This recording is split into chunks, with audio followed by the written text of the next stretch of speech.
ay rated SPG. Striktong patnubay at gabay ng magulang ang kailangan. Maaaring may masiselang tema, lengguwahe, karahasan, sexual, horror o droga na hindi angkop sa mga bata.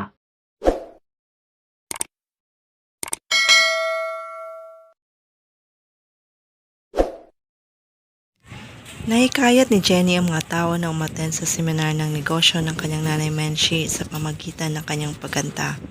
Kaya tuwang-tuwa naman si Menchie sa ginawa ni Jenny kahit pamantutol siya sa pagkanta ng anak.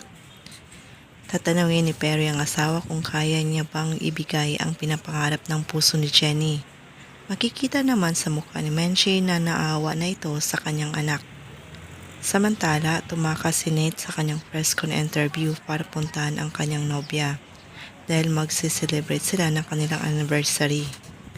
Nadismaya naman ang kanyang mami sa kanyang ginawa. Sasabihan ni Dara ang anak na hindi umano siya magtatagal sa industriya kapag hindi niya binago ang kanyang pag-uugali. Samantala, magugulat si Jenny sa pagdating ni Miss Astra at sasabihan siya na pasok na umano siya sa bootcamp. Officially, Pinoy Pop Camp na umano siya. Baka sa mukha ni Jenny ang labis na kasiyahan. Igagrab niya kaya ang pagkataon at papayagan naman kaya siya ng kanyang nanay Menchie? Abangan!